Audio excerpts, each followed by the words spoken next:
드립니다. 아멘. 네, 오늘 함께 나누실 말씀의 제목은 거룩을 선택하면 행복하다. 거룩을 선택하면 행복하다라는 제목으로 말씀을 나누도록 하겠습니다. 비리와 부정에 얽혀서 뉴스에 등장하는 사람 중에 그 명문대학을 나오고 모든 것을 갖춘 엘리트들이 정말 많이 있습니다.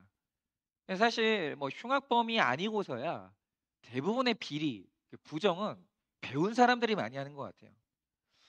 근데 그들을 보면서 돈과 학벌이 있고 사회적 지위가 있다고 해서 진짜 그게 행복할까라는 의문이 정말로 생깁니다. 그 사람들은 열등감이 없을까요? 그 사람들 안에는 이질과 이 열병으로 죽어가는 내 안에 그 죽어가는 한 사람이 없을까요? 여러분 그렇다면 행복은 누가 얻는 것입니까? 제가 인생의 목적은 행복이 아니라 거룩이라고 말씀드리니까 우리 성도님들이 행복이라는 단어를 절대 쓰면 안 되는 것처럼 여기시는데 그게 아닙니다. 구속사라는 것은 행복을 추구하면 안 된다라는 뜻이 아니라 진짜 행복이 뭐냐라는 질문에 대한 답을 주는 거예요. 여러분 진짜 행복은 누가 얻는 것이겠습니까? 오늘 그것을 좀 나눠보려고 하는데요. 첫째로 어린 아이 같은 자가 행복합니다. 13절입니다. 그때 사람들이 예수께 안수하고 기도해 주심을 바라고 어린아이들을 데리고 오매 제자들이 꾸짖거늘. 여러분 온전하고 성숙해서 결혼하는 부부는 그런 부부는 없는 것 같습니다. 그렇죠. 여성분들이 볼 때 이 남성들이 죽을 때까지 처리 안 되는 것 같다고 말씀하시는 분들이 있고 이 남자들이 여성을 볼 때는 이 여성들은 늘 딸 같아요. 그렇게 그냥 뭐 힘든 얘기 많이 하고 그렇게 투정 부리고 막 이러거든요. 그러니까 다 성숙하고 완전해져서 결혼하는 부부는 세상에 없습니다. 그래서 하나님이 우리를 성숙시킬 때, 우리를 거룩하게 할 때, 그때 하나님께서 쓰시는 방법이 뭐냐면 그 결혼이에요. 결혼은 행복하려고 하는 게 아니에요. 내가 하나님의 사람으로 완성되려고 하는 게 그게 결혼이라는 거죠. 그러니까 우리 청년들은 결혼하세요. 그러니까 결혼 안 하면 완성되지 않는 성화의 영역이 있는 거예요. 결혼을 하고 자녀를 낳고 서로 부딪혀가고 깎여가면서 그래야 이해되는 하나님의 섭리가 있고 그래야 완성되는 내 모습이 있다라는 거죠. 그러므로 결혼의 목적은 행복이 아니에요. 결혼의 목적은 거룩입니다. 행복하려고 결혼하면 그때부터 불행해지기 시작해요. 특별히 불완전한 부부를 거룩하게 하는 축복의 통로로 자녀들이 사용됩니다. 부모님들이 이제 하나님께 돌아올 때 납작 엎드릴 때 사실 그 아내들 같은 경우에는 배우자 때문에 애통하는 경우는 별로 없어요. 배우자 때문에 겸손해지는 게 아니라 아내들 같은 경우에 거의 10중 8구는 자녀 때문에 겸손해집니다. 그리고 남자들은 직장 문제가 생길 때 그때 하나님께 엎드려요. 그래서 사람들이 예수님이 자기 자녀를 안수해주고 기도해 주시기를 바라면서 몰려오는 거예요. 그러니까 자녀들 때문에 온 거예요. 내 문제로 오는 게 아니라 자녀 때문에 왔다라는 거죠. 그러니까 얼마나 좋아요. 아픈 자녀, 너무나 연약한 자녀, 내가 기도해 주지 않으면 살 수 없는 자녀 때문에 예수님께 왔으니까 이거 얼마나 좋은 일이에요. 여러분 어린아이들은 무시를 당해도 잘 웃습니다. 여러분 이게 지금 하나님의 초대요 통치인데 아이들은 그 부름에 빨리 응답해요. 기도해 주신다고 하니까 안수해 주신다고 하니까 당장 달려오는 거예요. 단순하고 잘 웃고 무시당해도 금세 잊어버리고 예수님 품으로 다시 또 오는 거예요. 여러분 이렇게 살아면 단순해야 행복합니다. 복잡하잖아요. 날마다 마음 상하는 일이 생기고 행복할 수가 없는 거예요. 그래서 이런 자녀들을 데리고 어린아이 같은 자녀들을 데리고 예수님께 왔는데 왔더니 제자들이 왜 꾸짖는 거예요. 왔는데 왜 너 같은 애들이 오냐고 지금 예수님이 얼마나 바쁜데 만날 사람이 얼마나 많은데 너 같은 게 오냐라고 하면서 예수님이 그러니까 제자들이 그 아이들을 꾸짖는 거예요. 먼저 믿고 제자 훈련까지 받은 사람들이 이러는 거예요. 여러분 이처럼 교회 목사 중에 교회 이제 중직자 중에 아이들이 교회에서 산다고 꾸짖고 아이들이 교회에 너무 오래 머무는 걸 불안해하는 분들이 있어요. 그러면 쫓아내는 분들이 있다라는 거죠. 예전에 이렇게 저도 굉장히 뭐랄까 그 청년 사역으로 유명했던 목사님이 한 분이 계시는데 그분이 만들어냈던 말이 그 교숙자.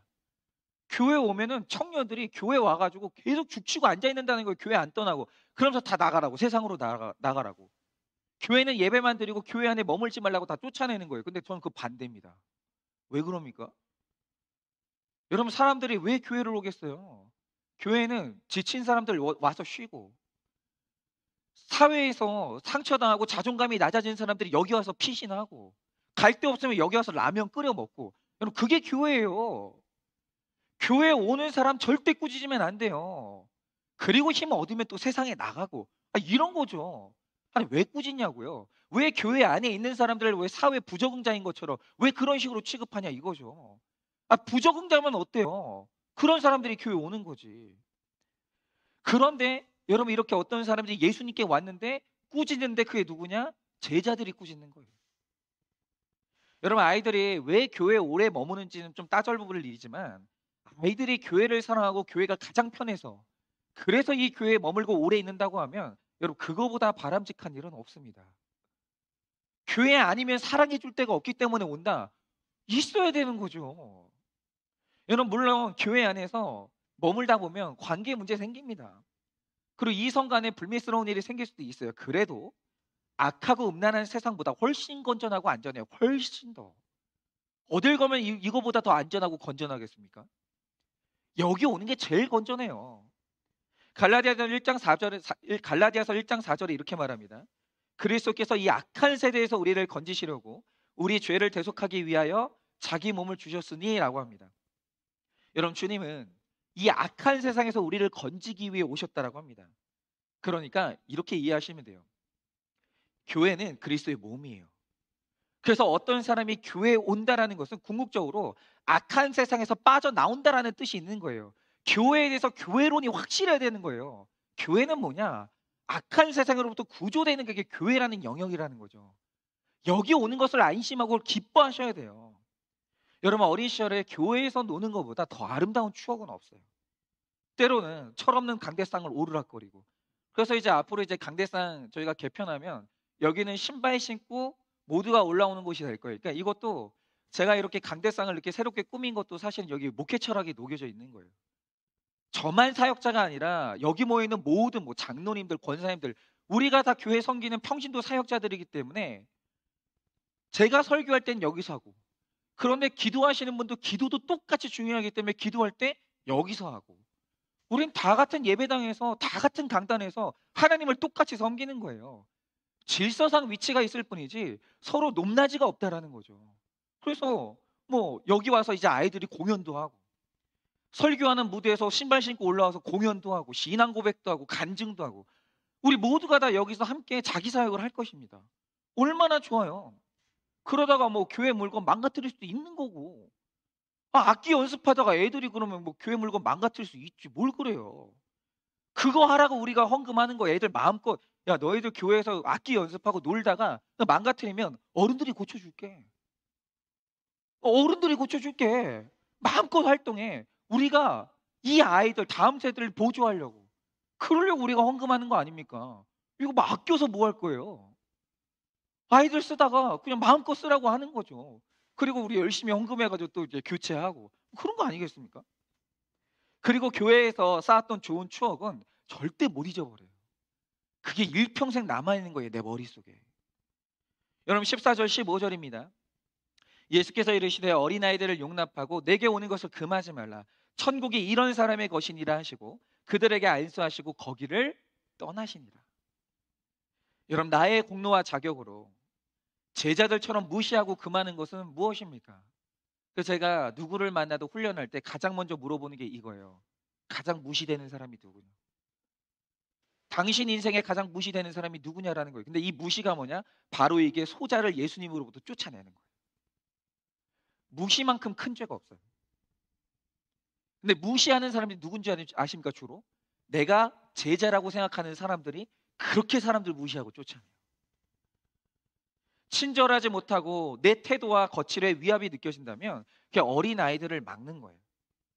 교양은 있어 보이는데 아이들이 그 사람에게 편하게 말을 할 수 없다면 그는 아이들을 금하는 것입니다. 그래서 그 교회에서 가장 영적인 사람이 누구냐라고 할 때 방언하는 사람? 아니면 뭐 예언하는 사람? 절대 아닙니다. 세상에서 가장 영적인 사람이 누구냐면 편안한 사람이에요.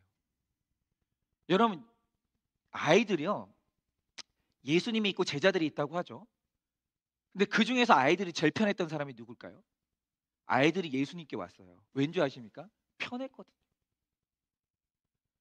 여러분, 그 중에서 이 무리 중에서 가장 영성 있는 사람은 당연히 예수님인데 아이들이 예수님께 왔어요. 이 말 뜻이 뭐냐면 예수님이 그 사람들 중에서 제일 편했다는 거예요. 근데 제일 불편한 사람 누구냐? 제자들이에요. 영성 없는 사람들. 여러분, 사람이 정말 영적이 되잖아요. 정말 편해져요. 불편하지 않아요. 같이 있는 게 재밌어지는 거예요. 그러니까 어린아이 같으면 모든 게 좋아지는 거예요. 모든 게. 그 제가 사실 젊은 목사입니다. 근데 저는 우리 권사님들하고 제자 훈련할 때 그렇게 재밌었어요. 저 권사님들이 영적이거든요. 영적이니까 제 얘기도 잘 들어주시고 본인 얘기도 잘 하시고. 아유 목사님, 나이 먹어가지고 그냥 뭐 기억도 잘 안 나요. 뭐 이런 얘기 그냥 막 편하게 하고. 여러분, 편한 사람, 어린아이들이 쉽게 말 걸 수 있는 사람, 장난할 수 있는 사람, 대화가 되는 사람, 이 사람이 가장 영적인 사람이에요. 겸손한 사람이고.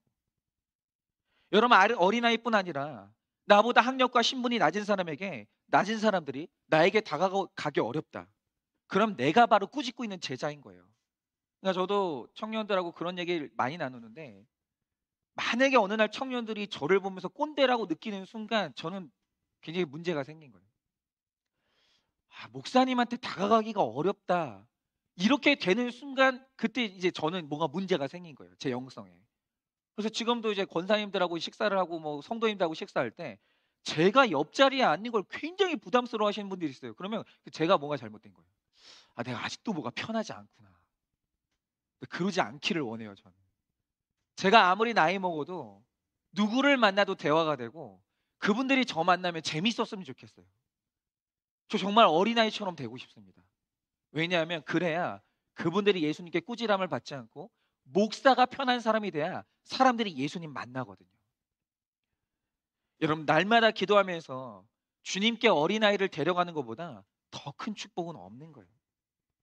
여러분, 데니언 골먼은 성공하는 사람의 공통점을 말했는데 IQ, EQ가 아니라 SQ, 즉 사회 지수가 굉장히 높다라는 거예요. 제가 봐도 그래요. 사업하시는 분들은 거의 다가 관계가 좋아요. 사업잘 하시는 분들은 진짜 관계가 좋아요. 누구를 만나도 대화 잘하고 친구 되고 밥 잘 먹고 그런 분들이 많아요. 여러분, 사회와 기업은 상대방의 말에 귀를 기울이고 애정 어린 시선으로 문제를 지적하는 사람을 필요로 하기 때문에 이게 진짜 중요해요. 재밌는 사람, 편안한 사람, 사회적 지수가 높은 사람. 여러분, SQ가 높은 사람은 대인관계를 진실하게 맺기를 원하는 사람이에요. 여러분, 그런 점에서 이 교회는요, 대인관계로 훈련하는 최고의 장소예요. 그래서 제가 분명히 말씀드리지만 앞으로 우리가 소그룹을 하게 되고 교회 이제 공동체가 다시 활성화되면 교회가 평균케 돼야 돼요. 근데 이 평균케 된다는 소리가 뭐냐면 높아져 있는 사람은 낮아져야 되고 낮은 데 있는 사람은 높아져야 돼요. 그래서 우리 모두가 다 같은 언어로 같은 말씀으로 대화가 되는 평균케 됨이 있어야 돼요. 이 역사가 일어나야 우리가 공동체가 되는 거예요. 근데 이 사람이 하는 말을 이 사람이 못 알아듣고 이 사람이 하는 말을 이 사람이 멸시하고 이렇게 되면 안 되는 거예요. 그래서 앞으로 우리가 이제 훈련을 하게 되면 훈련의 목적이 뭐냐면 교만한 사람은 낮추는 게 훈련이에요. 근데 너무 낮아져 있는 사람은 또 올려주는 게 훈련이에요. 그래서 이 교회가 평균케 돼야 되는 거죠. 그래서 우리가 사회적 지수가 서로가 올라가야 되는 거예요. 교만한 사람은 낮아지는 게 사회적 지수가 올라가는 거예요. 낮아진 사람은 다시 자존감을 끌어올리는 게 그게 사회적 지수가 올라져 가는 거예요. 그렇게 가야 된다라는 거죠. 누구나 올 수 있고 누구나 만날 수 있고 누구나 다, 그러니까 이런 거죠. 중고등부 애들이 장로님 만나면 말이 통해야 되는 거예요. 재밌어야 되는 거예요. 청년들이 목사 만나면 듣고 싶어야 되는 거예요, 얘기가. 그래, 목사도 청년들하고 대화할 때 재밌어야 되는 거예요. 이게 일어나야 돼요. 여러분, 특히 목장에서 사람들의 말을 경청하고 애정 어린 시선으로 처방을 내려주는 시간은 그 허송세월이 아닙니다. 교회에서 연습하세요. 어디 가서 이런 걸 연습하겠어요. 때로는 듣기 싫은 사람들의 이야기도 들어야 되는데 이것은 사회생활에 정말 유익이 됩니다. 여러분, 우리가 목장에서 바람 피웠다, 상사에게 욕먹었다, 이런 진실한 이야기를 서로가 나눕니다. 여러분, 교회에서 한 것의 10분의 1, 100분의 1만 학교와 직장에서 적용해도 주변 사람들이 놀라워합니다. 정말 그렇게 좋아할 수가 없어요.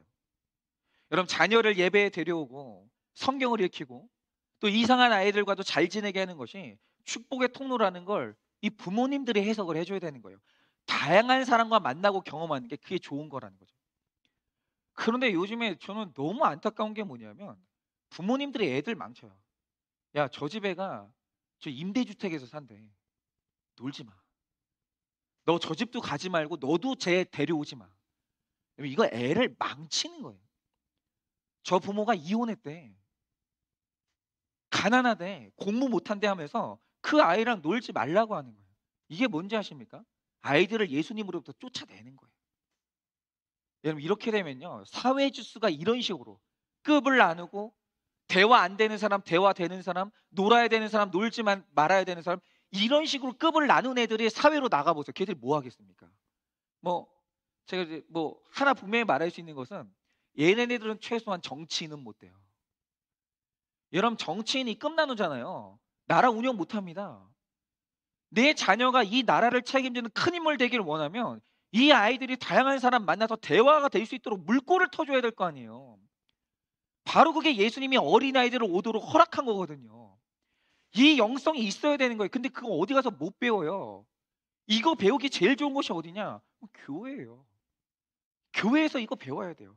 그리고 제가 그걸 해야 돼요. 목사가 진짜 불편한 사람 없어요. 누굴 만나도 재밌게 대화가 잘 돼야 돼요. 그러니까 제가 먼저 연습해야 되는데 그래서 제가 먼저 하겠습니다. 우리 성도님들도 한번 연습해 보시면 좋겠어요. 저는 어릴 적부터 종교적 열심이 있었어요. 종교적 열심. 그런데 이 종교적 열심이 나를 향하지 않고 남을 판단하는 데 쓰이면 그 열심으로 사람을 죽이는 거예요. 제가 이 종교적 열심 가지고 제 어머니를 얼마나 정죄했는지 아십니까? 아, 왜 우리 엄마는 사모가 돼가지고 왜 저럴까? 제가 이 종교적 열심 가지고 아버지를 얼마나 정죄했는지 아십니까? 아버지의 스트레스가 있거든요. 목회자로서 아버지의 압박감이 있거든요. 잠들지 못하는 이 압박감이 있거든요. 어릴 때 그거 모르는 거예요. 그리고 그냥 정죄만 하는 거야. 목사가 돼가지고 혈기를 내. 아니 목사가 돼가지고 왜 저런 식으로 행동해. 아버지의 연약함은 채유를 전혀 하지 않고 날마다 속으로 있잖아. 아버지를 죽이고 어머니를 죽이는 거예요. 그런데 내가 나를 낳아준 어머니를 죽이고 아버지를 죽이는 남을 안 죽였겠습니까? 엄청나게 죽이고 다녔어요. 그러니까 이 교회에서 상처받았다는 사람들의 말을 들어보면 내 치부를 가십거리 삼아서 나를 판단하고 지적질하고 말씀을 가지고 나를 정죄한 그 경험들이 다 있는 거예요. 한 번씩. 그런데 제가 그랬어요. 겉으로는 부드럽고 유한 척하면서 할렐루야. 그러니까 목소리는 버터를 바르는 거예요. 그냥 할렐루야. 누구든 품을 것처럼 그렇게 하면서 속으로는 그냥 막 날이 서 있는 거예요. 날이 그렇게 까칠할 수가 없는 거예요. 유한 척하면서 속으로는 얼마나 종교적인 잣대를 가지고 판단과 지적질을 했는지 모릅니다. 나 혼자 고고한 척하면서 얘는 이래서 싫고 쟤는 저래서 싫고 이러면서 차별하고 무시하는 마음이 제 안에 너무 많았어요. 제가 얼마나 어린아이들을 교회에서 쫓아내는지 몰라요. 그러니까 제가 회개할 거밖에 없어요. 자랑할 게 하나도 없어요. 그러니까 이 사역을 하면서 제가 지금 맨날 느끼는 감정이 뭐냐면 빚 갚는 심정으로 사역하는 거예요. 지난날에 내가 얼마나 잘못 가리키고 얼마나 상처를 주고 얼마나 많은 사람을 교회에서 쫓아내는지 갚아야 될 빚의 산더미예요. 산더미. 그래서 제가 생각을 해보면 그렇게 제가 신앙생활 열심히 한다고 했는데 친구들 중에 제가 전도해서 교회에 온 애들이 없어요. 그렇죠. 왜냐하면 종교적인 잣대로 볼 때 내 마음에 드는 애가 하나도 없거든요. 넌 이래서 우리 교회 오면 안 되고 넌 저래서 우리 교회 오면 안 되고 너 우리 교회 오면 우리 교회 물 흐린다고. 그러니까 제가 이렇게 어릴 때부터 악한 거예요. 여러분 마가복음에는 제자들이 아이들을 꾸짖으니까 예수님이 이걸 분하게 여겼다고 기록하고 있습니다. 아이를 주께 데려오는 것이 축복이고 주님의 일인데 오히려 그들을 무시하고 꾸짖는다면 저도 예수님처럼 분할 것 같습니다. 여러분 예수 믿으면서 자녀 교육에 대한 내 인생에 대한 이 관점과 가치관이 달라지지 않는다면 문제 있는 거예요. 여러분 여전히 내 자녀가 놀지 않았으면 하는 아이들이 있습니까? 우리 아이가 야, 너 쟤랑은 좀 친하게 지내라. 여러분 혹시 이러고 있으십니까?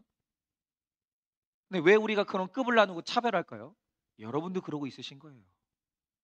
좀 더 친하고 싶은 사람이 있고 거리 두고 싶은 사람이 있고, 여러분 이 가치관 자체가 변하지 않으면 여러분은 예수님 못 만납니다.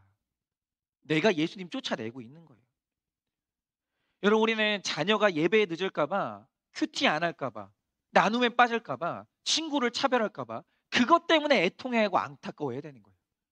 영적으로 성숙하지 못하는 것 때문에 애통해야 되는 거예요. 그런데 우리가 날마다 애통하는 게 뭐냐? 학원에 늦을까 봐 안절부절 못해요. 좋은 대학에 들어가지 못할까 봐 애태우고 난리를 피우고, 이 아이들이 나이를 먹었을 때 좋은 직장에 가지 못할까 봐 애태우는 거예요. 그런데 이런 부모들이 보여주는 모습이 뭔지 아십니까? 교회 가는 날이 되면은 잠 좀 더 재우려고. 야, 늦어도 돼. 좀 더 자, 좀 더 자. 이러면서 영적인 부분에 있어서는 애통함이 1도 없는 거예요. 1도. 여러분 이럴 때 자녀의 장래는 장담을 못 하게 됩니다. 여러분 최고의 부모가 어떤 부모입니까? 자녀를 예수께 데려오는 부모예요. 여러분 길고 짧은 건 대봐야 돼요. 예수님의 양육 방법이 맞을까요? 제자들의 양육 방법이 맞을까요? 여러분 누가 하나님께 쓰임 받을까요? 길고 짧은 건 대봐야 되는 거예요. 단언하건대 이 아이들이 다양한 사람의 사정을 알고 그 사람들과 소통하고 어울릴 줄 아는 그런 아이가 되잖아요. 반드시 그런 아이들이 쓰임을 받습니다. 여러분 적용 질문 드립니다. 나는 꾸짖는 사람입니까? 용납하는 사람입니까? 여러분은 어떠세요? 꾸짖는 사람입니까? 용납하는 사람입니까? 내 죄를 볼 줄 알아야 용납할 수 있습니다. 나의 공로와 자격으로 제자들처럼 무시하고 금하는 것은 무엇입니까? 두 번째로 예수님의 주인인 삶이 행복한 거예요. 예수님이 주인인 삶이 16절입니다. 어떤 사람이 주께 와서 이르되 선생님이여 내가 무슨 선한 일을 하여야 영생을 얻으리이까? 여러분 오늘 여러분이 이 청년을 주목해 보셔야 돼요. 이 사람이 진짜 문제가 굉장히 많아요. 그러니까 아픈 사람이에요. 사실 이 사람이 저희 교회 왔으면 이 사람 제가 병원 보냈을 거예요. 뭐 문제 되게 많거든요. 한번 보자 이거죠. 여러분 어린아이를 영접한다는 것은 힘든 사람을 대우하고 그 사람을 예수님으로 여기는 거예요. 그런 사람이 영생을 얻고 행복을 얻습니다. 품을 줄 아는 사람이. 그런데 예수님이 이렇게 가르쳐 주셨는데도 우리는 그 내용은 나랑 상관없고 주님께 무슨 선한 일을 해야 되느냐고 엉뚱한 질문을 하는 거예요. 이미 다 알려주셨어요. 어떻게 해야 되는지 이미 다 알려주셨는데 다른 일을 뭐 해야 되냐고 묻는 거죠. 여러분 오늘 말씀에 나오는 부자 청년은 이 사내들인 공회원으로 착실하게 율법을 준수하고 이 바리새인들이 예수님을 죽이려고 할 때 공개된 자리에서 예수님께 달려 나와서 꿇어 앉았습니다. 그러니까 이 청년은 예수님과 비슷한 나이의 청년으로 딱 보면 겸손해 보여요. 그러니까 젠틀해 보이는 거죠. 거기다가 신앙의 연륜과 겸손함까지 갖추고 거기다가 오늘 질문하는 게 뭐냐면 이런 거죠. 목사님 어떻게 해야 성령 받을 수 있을까요? 목사님은 어떻게 해야 이 영생을 얻을 수 있을까요? 이런 주제를 가지고 물어보는 거예요. 그러니까 목사들이 이런 성도 만나면요 딱 속는 거예요. 딱 속는 거. 죄인 아닌 것 같은 거예요. 이런 분들이 있어요. 그런데 그의 말을 잘 들어보면 아주 미묘한 균열이 보이는데 그게 뭐냐면 예수님을 주님이라고 하지 않고 선생님이라고 해요. 여러분 이게 사소한 거 아닙니다. 한 가지가 만 가지예요. 여러분 지금 이게 이 명칭 하나 있잖아요. 이게 굉장히 많은 걸 말해주는 거예요. 이 구원하고 상관 있는 명칭이에요. 그러면 왜 이 청년은 예수님을 만나서 주님이 아니라 선생님이라고 부를까? 이유가 뭐냐면 예수님을 삶의 주인으로 두지 않고 이 사람은 나의 주님이 따로 있어요. 그게 뭐냐? 돈과 지위, 학력을 그대로 누린 채로 영원히 살고 싶은 거예요. 그러니까 이거 다 내려놓고 천국 가고 싶은 게 아니라 이 상태로 영원히 살고 싶은 거예요. 이 청년이 말하는 영생은 그거예요. 이 땅에서 학벌 가지고 인정받는 이 모습으로, 풍족하고 부유한 이 모습으로, 하류들과는 다른 상류층의 모습으로 영생을 하고 싶은 거예요. 이게 이 사람이 말하는 영생이에요.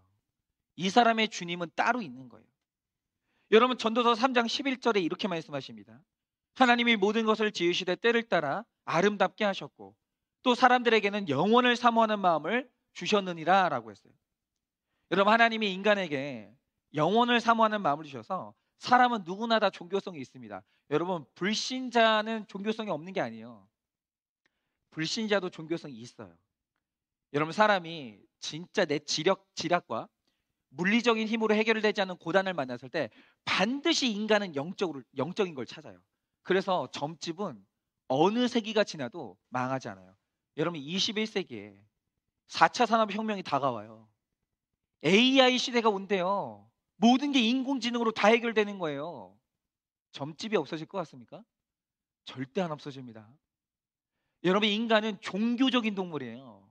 종교성을 하나님이 그 안에 심어두셨기 때문에 영적인 세계에 눈을 감고 무관심한 채로 살아갈 수가 없어요.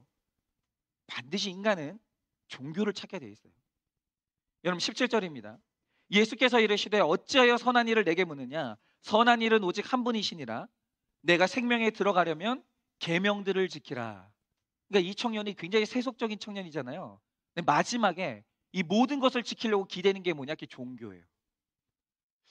주님, 저 이렇게 젊은 상태로 이렇게 잘 나가는 채로 영원히 이거 누리고 싶은데 어떻게 해야 됩니까? 종교적으로 묻는 거예요. 여러분, 부자 청년이 스스로 선하다고 하니까 예수님은 선한 이는 오직 하나님 한 분밖에 없으니 하나님의 계명을 지키라고 말합니다.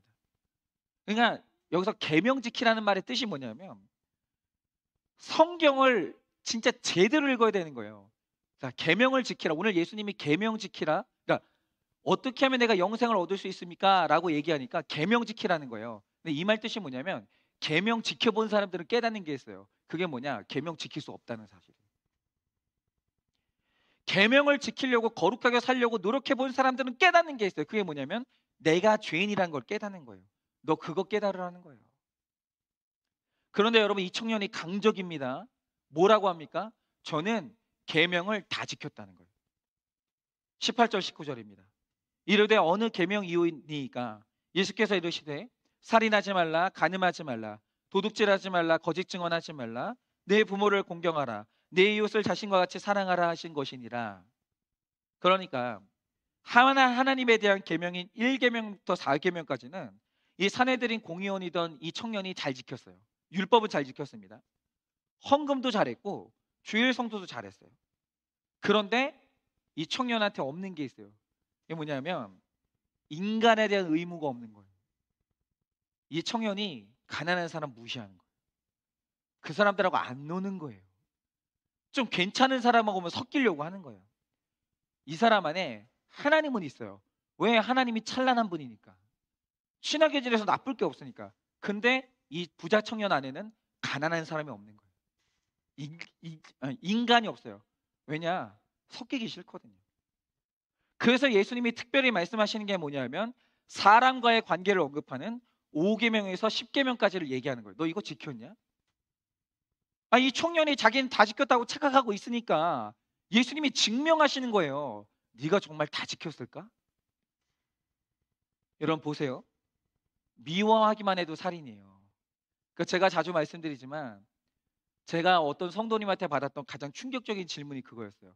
근데 목사님은 살면서 사람 죽이고 싶었던 적 있으십니까? 물어보더라고요. 있었어요.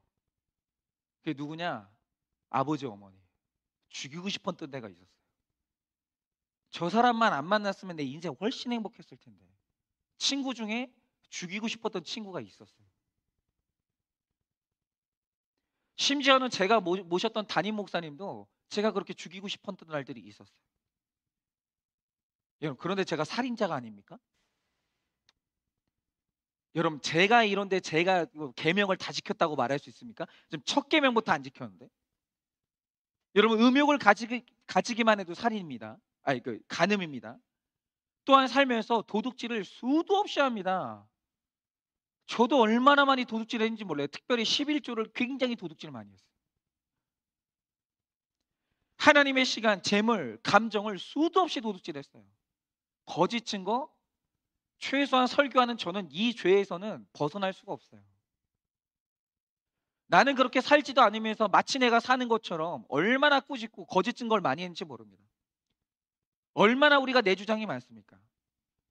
여러분, 부모님을 공경한다고 하지만 하나님을 모르면 절대로 진정으로 공경할 수가 없어요. 그런데 이 중 하나라도 안 걸리는 사람이 있습니까?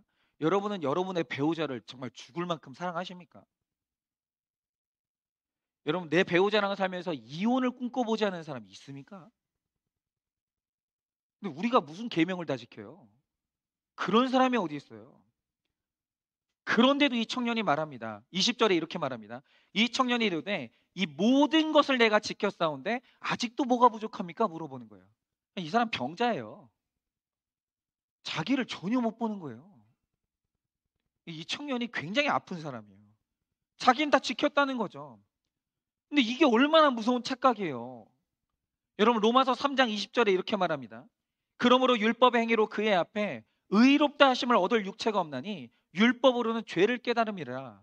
그러니까 하나님 말씀 앞에 똑바로 서기만 해도 내가 어떤 죄인인지 다 알아요. 서기만 해도 모를 수가 없는 거예요. 그런데 이 청년은 자기가 계명을 다 지켰다는 거예요. 그럼 이 말 뜻이 뭔지 아십니까? 이 청년은 지금 죄에 대한 하나님의 개념이 없는 거예요. 여러분, 이런 사람들 얼마나 많은지 아십니까? 여러분, 사람들이 자기는 잘못한 게 없대요. 누구 해코지 한 적이 없대요. 근데 그렇게 말하는 이유가 뭐냐면 율법, 말씀이 아니라 자기 법이 있어요. 자기 수준은 자기가 딱 그어놓고 자긴 여기만큼 살았다고 하면서 의인이라고 주장을 하는 거예요. 나는 다 지켰다라는 거죠.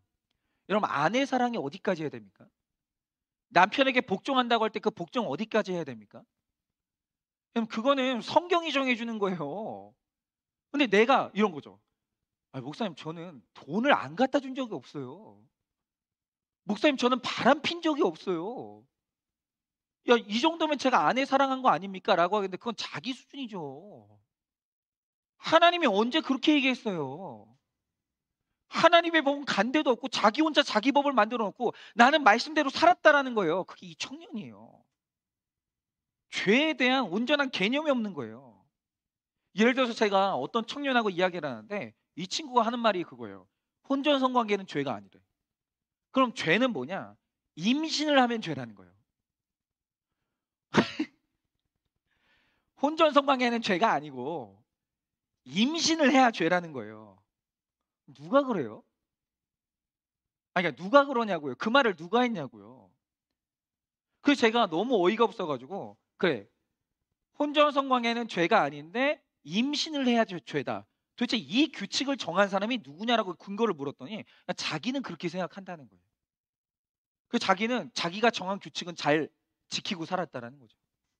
그러니까 사람마다 말하는 자기를 의롭다라고 할 때 의의가 뭐냐면 자기 법이에요.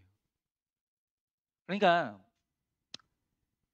내가 100% 죄인이라는 걸 인정하지 않는 사람, 그게 뭘 말하냐면 이 사람이 말씀이 없다, 그 뜻이에요.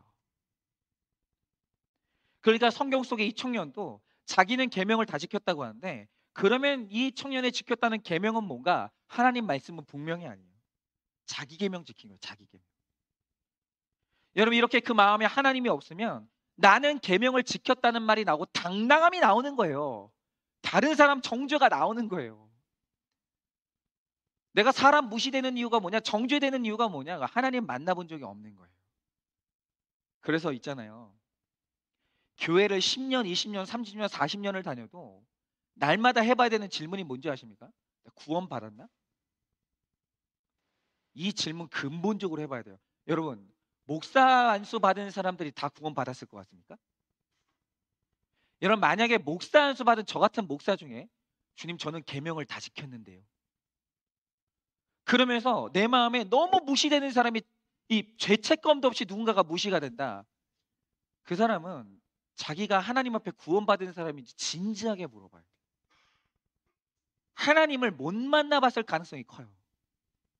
하나님을 한 번이라도 만나봤던 사람들, 성경의 인물들, 이사야, 뭐 사도 요한, 이런 사람들이 어김없이 했던 말이 있어요. 그게 뭐냐면 주님, 죄인입니다. 내가 죽게 되었사오니. 하나님 앞에서 나보다 더 큰 죄인을 생각이 안 나는 거예요.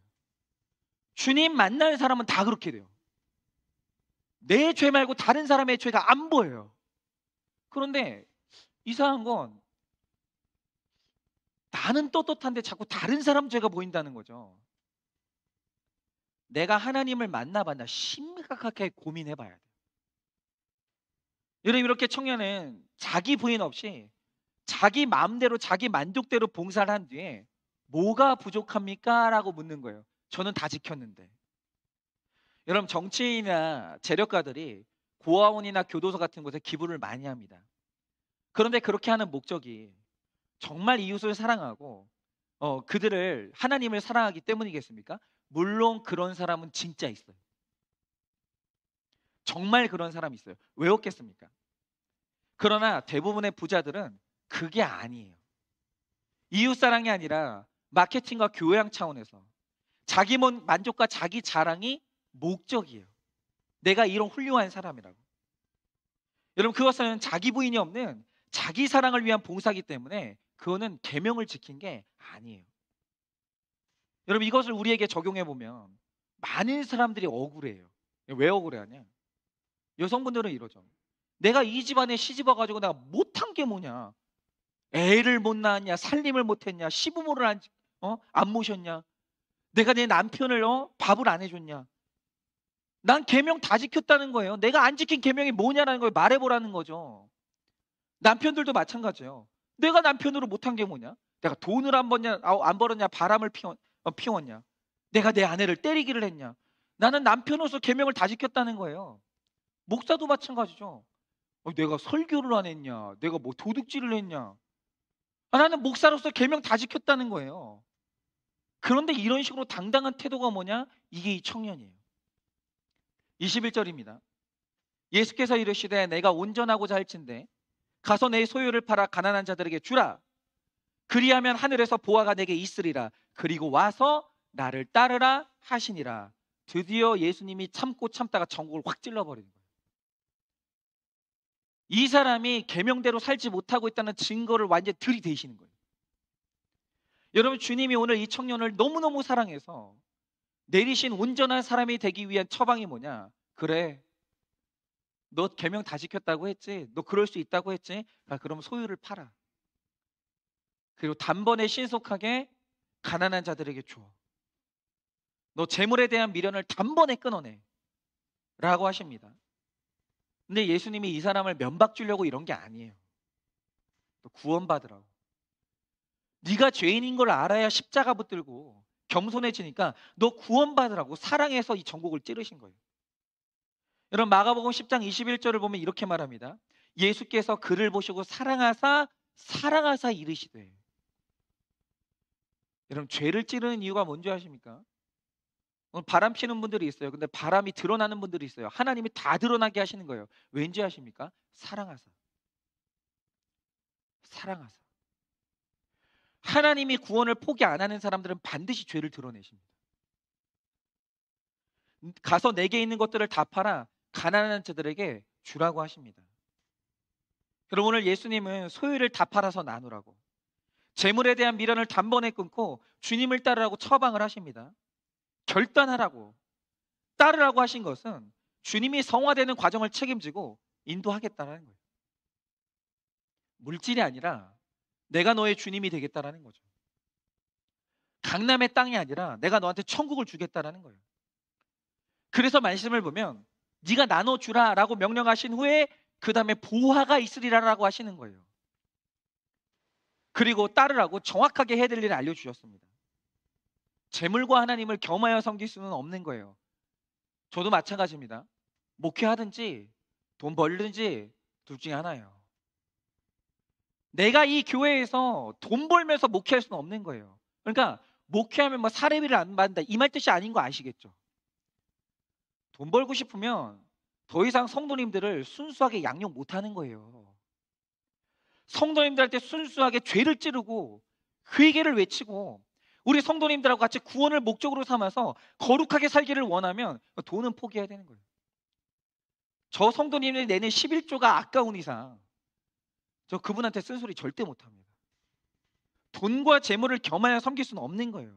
자기를 부인하지 않으면 인생의 주인이 예수님이 될 수 없는 거예요.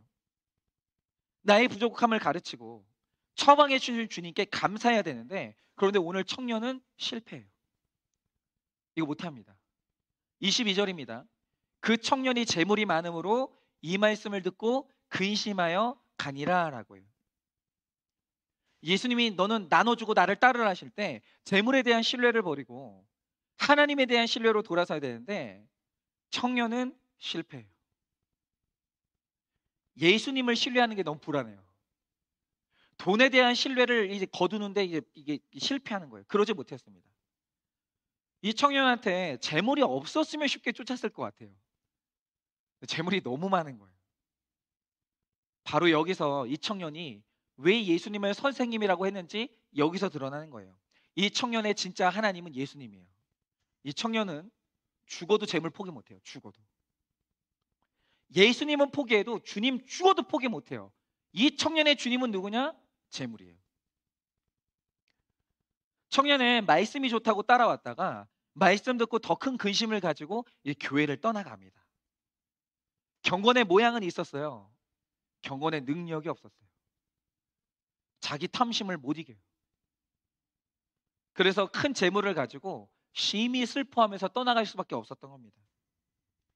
여러분 이렇듯 우리 삶에서 내 부요가 근심이 될 수 있어요. 근데 이 부요는 물질의 부요만이 아닙니다. 내가 도덕적으로 쌓은 게 많으면 그것도 근심이 돼요. 내가 여러 가지 선한 일을 했으면 그것도 이제 나의 부요함이 될 수 있고. 그러므로 재물을 하나님과 이웃을 위해서 사용하는 포기가 있어야 돼요. 여러분 이 큰 부자인 청년은 돈이 있어서 쉽게 계명을 지킬 수 있었지만 반면에 하나님 없는 돈으로 할 수 있다는 교만도 있었습니다. 여러분 돈을 넘어서는 참되고 영원한 것을 결국 이 청년이 찾지 못했어요. 23절 24절입니다. 예수께서 제자들에게 이르시되 내가 진실로 너희에게 이르노니 부자는 천국에 들어가기 어려우니라.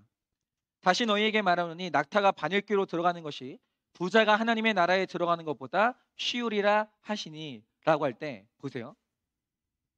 이 말씀이 진짜 그동안 오해가 많이 되었는데 부자의 개념이 잘못된 거예요. 그러니까 나는 이렇게 싼 집에서 살고 있는데 어떤 사람이 10억, 20억짜리 집에 살고 있다고 하죠. 그러면 내가 싼 집에 사는 내가 강남에 사는 저 사람보다 천국 가기 쉽겠지? 이게 제일 잘못된 해석이에요. 여기서 말하는 부자는 그 개념이 아니에요. 여러분 이 말씀을 보고 통장에 잔고를 많이 쌓아놓지 말자. 이런 식으로 교훈하면 안 되는 거예요. 그게 진짜 잘못된 거예요. 여러분 그러나 분명한 것은 뭐냐면 분명히 많은 것을 갖는 것이 천국 가는데 방해가 되는 것은 분명히 맞아요. 여러분 세상의 작고 사소한 것에 충성해서 돈을 벌었는데 그것이 우상이 됐습니다. 그래서 부자는 천국에 가기 어려워요. 오해 말아야 될 것은 성경이 말하는 부자는 액수의 개념이 아닙니다. 몇 천억이 있어도 잘 들으세요. 몇 천억이 있어도 이걸 하나님의 것으로 알고 인생의 주인을 하나님으로 둔 사람은 부자가 아니에요. 이 청년이 아닙니다. 여러분 그런 사람 있어요. 제가 예전에도 말씀드렸지만 리고렌 목사님이 얼마를 벌었겠습니까? 여러분 그분이 쓰신 목적이 이끄는 삶, 제 세대 분들은 저는 진짜 불신자가 그 책 들고 다니는 것도 봤어요. 그러니까 최근에 불신자가 들었던 기독교 책 중에 긍정의 힘, 조엘 오스틴 목사님이 쓰신 긍정의 힘, 그리고 이 목적이 이끄는 삶, 이걸 굉장히 많이 들고 다녔는데 여러분 이분 책이 팔릴 때 전 세계에서 한 달에 100만 권이 팔렸어요. 한 달에. 그러니까 그 책 전체 팔린 개수가 100만 권이 아니고 이 책이 많이 팔릴 때 한 달에 100만 권이 팔렸다고요. 한 달에. 그래서 이분이 전용기까지 가지고 있었어요. 근데 이분이 이 돈이 쏟아져 들어올 때 이분이 고민했던 거 이거예요. 왜일까? 왜 하나님이 나한테 이 돈을 주실까? 왜일까? 그래서 이분이 어느 날 기도하다가 하나님 앞에 서원한 게 있어요. 그게 뭐냐? 하나님 내가 살아가는 날 동안 뭐든지 2개를 갖지 않겠습니다. 차도 2개 갖지 않을 것이고 집도 2개를 갖지 않을 것이고 그 다음에 뭐든지 2개를 갖지 않겠습니다. 하나만 갖겠습니다. 그리고 나머지는 사역을 위해 쓰겠습니다. 그러니까 그분이 돈을 많이 벌 때 그게 내 것이 아닌 걸 알았던 거예요. 그리고 여전히 하나님이 내 주인인 걸 알았던 거죠. 그럼 부자가 아닌 거예요. 반면에 몇만 원만 있어도 이거 전부 내 거라고 주장하는 사람이 있어요. 그 무엇도 나눌 수 없다라고 주장하는 분들이 있어요. 그분이 부자예요. 이분들은 천국 가기 힘들어요. 여러분, 학벌과 지위도 하나님의 것이 아닌 내 것으로 여기는 사람은 부자예요. 여러분, 목회자라는 이 지위를, 이 교회를 내 것인 줄 알고 마음대로 남발하고 직분을 받으면 그게 부자인 거예요. 여러분, 목사도 부자 목사가 있고 가난한 목사가 있어요. 부자 목사는 천국 못 가요. 가난한 목사가 돼야 천국 가는 거예요. 이것이 내 것이 아닌 줄 알고 오직 주님만이 나의 하나님인 것을 알아야, 그래야 목사도 천국 가는 거예요. 여러분, 신학을 하면 거기에 부유함이 있어요. 그러니까 되게 이상한 분들이 있어요. 그러니까 설교를 하잖아요. 그럼 설교를 할 때 묘해요. 목사는 강단에서 성도님들 다 보이거든요. 그러면 설교할 때 이상하게 있잖아요. 그게 보여요. 그 교만한 태도가.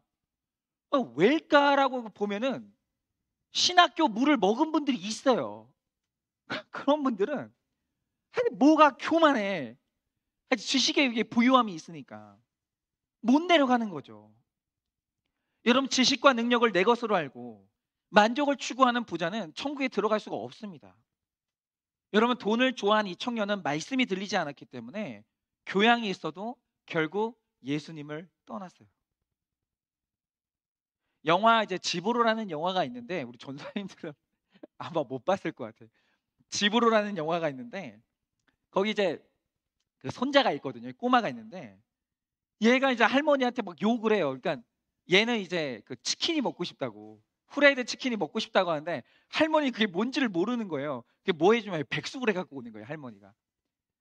나 이러니까 나이 되게 먹은 사람 같아가지고 굉장히 이제 부담되는데, 어쨌든 간에 그런 영화가 있어요. 그러니까 이 꼬마가 막 할머니한테 막 뭐 아는 것도 없고 센스도 없다고 하면서 그렇게 욕을 하는데 할머니를 떠나지 않아요. 왜냐하면 얘가 아무리 할머니한테 그런 식으로 해도 할머니를 떠나서는 얘는 살 수가 없거든요. 아니, 치킨이 먹고 싶어도 백숙해주는 할머니라도 있어야 될 거 아니에요. 여러분, 그렇지만 교양 있게 욕은 하지 않아도 예수님을 떠나는 사람도 있어요. 많습니다. 적용설명 드립니다. 예수님께 가까이 가는데 걸림이 되는 건 무엇일까요? 많은 성경 지식, 많은 돈, 많은 자기 의로움, 뭐가 걸림이 되십니까? 지식과 달란트를 내 것으로 알고 만족을 추구합니까? 주님이 주신 줄 알고 하나님께 드립니까? 마지막 세 번째로, 거룩해야 행복해집니다. 여러분, 내 자녀가, 내 딸이, 내 아들이 이런 부자 청년을 신랑감, 신부감으로 데려오면 어떻게 하시겠어요?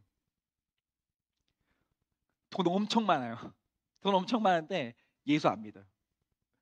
교양이 있어요. 아니, 만났는데 어머 여자애가 너무 교양이 있는 거예요. 남자애가 너무 교양이 있는 거예요. 부자예요. 예수 안 믿어. 어떻게 하시겠습니까? 여러분, 이 부자 청년은 결국 예수님을 떠났습니다. 만일 이 청년 같은 부자 청년과 결혼한다면 불신결혼입니다. 아무리 종교적인 말을 해도 불신결혼입니다. 여러분, 제가 너무 존경하는 김양재 목사님께서 간증하셨던, 제일 아프게 했던 간증이 뭐냐면 본인 결혼 간증이었어요. 이제 어떤 간증을 하셨냐면, 남편과 결혼할 때 사람들한테 왜 이 사람과 결혼한다고 말했겠습니까? 장로님 집안이래요. 믿는 가정이래요. 그래서 결혼한다고. 그렇게 얘기를 했어요. 그런데 알고 보니 시간이 지나고 보니까 그게 나도 속고 남도 속는 거였다는 거예요. 내가 이 사람하고 진짜 결혼한 진짜 이유가 뭐냐? 사업으로 유복한 시댁의 환경과, 남편이 의사예요. 굶어 죽을 일 없겠다. 이 돈이 내 팔자를 펴주게 해주겠구나. 왜냐하면 그 당시에 김양재 목사님 가정이 진짜 어려웠거든요. 김양재 목사님이 아르바이트 해가지고 번 돈이 그 집안의 생활비였어요. 너무 어려웠어요. 근데 의사 남편하고 결혼하면 팔자 피겠구나. 그래서 결혼했다는 거예요. 나중에 알고 보니까. 그게 진짜 내 마음이었다는 거죠. 더군다나 남편이 부자인 것도 눈이 돌아갈 지경인데, 부자 남편이 프로포즈하면서 무슨 약속을 했는지 아십니까? 프로포즈 할 때 이랬다는 거예요. 목사님 앞에 딱 무릎 꿇고 앉아가지고 말하기를, 나는 내 건 뭐든지 사랑한다고. 나는 일단 뭐든지 내 거가 되면 사랑한다고. 그러니까 당신이 내 아내가 되면 무조건 아끼고 사랑하겠다고 약속했다는 거예요. 아니, 이런데 결혼하는 사람이 누가 있어요? 속이고 있는 걸 알면서도 속아주고 싶지. 그렇지 않겠습니까? 그런데 결혼했더니 약속이 다 깨지는 거예요. 10년간 문막 출입도 못하고 무학자 시어머니 밑에서 무시와 멸시를 당하면서 고난당하는 세월들이 시작된 거예요. 유라굴로 광풍을 만난 거죠. 여러분, 디모데후서 3장에서 고통과 죄의 목록을 19가지나 나열했습니다. 한번 들어보세요. 너는 이것을 알라. 말세에 고통하는 때가 이르러 사람들이 자기를 사랑하며 돈을 사랑하며 자랑하며 교만하며 비방하며 부모를 거역하며 감사하지 아니하며 거룩하지 아니하며 무정하며 원통함을 풀지 아니하며 모함하며 절제하지 못하며 사나우며 선한 것을 좋아하지 아니하며 배신하며 조급하며 자만하며 쾌락을 사랑하기를 하나님을 사랑하는 것보다 더하며 경건의 모양은 있으나 경건의 능력은 부인하니 이 같은 자들에게서 내가 돌아서라. 말세에 이런 일이 일어난다고 했는데, 결국 김양재 목사님은 돈을 사랑하고 남편을 믿고 행복을 선택을 했어요. 그 결과가 뭐냐? 19가지 고통을 다 겪은 거예요. 다. 김양재 목사님이 자살 시도를 2번 이상 했어요. 행복을 선택하면 고통이지만 여러분, 거룩을 선택하면 그때 행복해지는 거예요. 여러분, 물질 우상과 사람 우상을 쫓다 당한 10년의 고난을 통해서 하나님은 김양재 목사님 안에 있던 물질 우상은 완전히 무너뜨리신 거예요. 제가 목사님 모시면서 옆에서 봤어요. 물질 우상이 무너진 걸 봤다니까요. 그러니까 김양재 목사님이 돈이 없어서 못 쓰시는 게 아니에요. 있는데 안 써요. 인색해서 안 쓰는 것도 아니에요. 필요한 데만 써요. 그러니까 백도 진짜 옛날 백 들고 다니세요. 지갑이 있냐? 지갑도 없으세요. 그냥 돈 봉투에다가 그냥 그 돈 놓고 다니시면서 부교육자들 만나면, 얘 너는 뭐 먹고 싶니? 그냥 사줄 테니까 먹어라 이러시는데, 그러면서 지갑을 꺼내시는데 지갑이 아니에요. 종이 봉투에다가 돈을 넣고 다니시는 거예요. 그런데 김양재 목사님이 과거에 돈을 안 사랑했겠습니까? 돈을 사랑했죠. 돈 보고 결혼했거든요. 그런데 하나님께서 19가지 고통을 겪게 하시면서 내 안에 있던 돈 우상을 다 무너뜨리시는 거예요. 그리고 그 과정을 통해서 인생의 목적이 행복이 아니라 거룩함이라는 걸 깨닫게 하신 거예요. 그래서 여러분, 부자 남편하고 결혼했을 때 행복했습니까? 했겠습니까? 아니면 지금이 행복하겠습니까? 제가 실제로 본 바, 제가 봤던 김양재 목사님은 사역하면서 행복하게 사역했어요. 한 사람 살아나면 그렇게 행복해 했어요. 거룩하게 살았더니 행복한 거예요. 25절 26절입니다. 제자들이 듣고 몹시 놀라 이르되, 그렇다면 누가 구원을 얻을 수 있으리까? 예수께서 그들을 보시며 이르시되, 사람으로는 할 수 없으나 하나님으로서는 다 하실 수 있느니라. 여러분, 제자들이 물어요. 아니, 저런 부자 청년이 천국 못 가면 누가 갑니까? 주님이 하시는 말씀이 이거예요. 사람은 할 수 없지만 하나님은 다 하셔. 이 말 뜻이 뭐겠습니까? 너 물질이 네 주님이면 절대로 천국 못 가. 그러나 너 같은 죄인이라도 주님이 너의 주님 되시면 너도 천국 갈 수 있어. 이 말씀 하시는 거예요. 어떤 사람도 행복을 줄 수 없습니다. 인생에서 행복은 다른 게 아니에요. 돈도 지위도 좋은 직업도 아니에요. 그러니까 저도 목회하면서 이걸 빨리 내려놔야 돼요. 아직도 저는 분명히 말씀드립니다. 저는 아직도 교회의 부흥이 돼야 내가 행복하다는 이 공식을 포기를 못했어요. 지금도 환상이 있어요. 대형교회 목사가 되면 좀 더 행복하지 않을까? 왜냐하면 이런 공사를 해보니까 하여튼 돈 문제가 제일 짜증나요.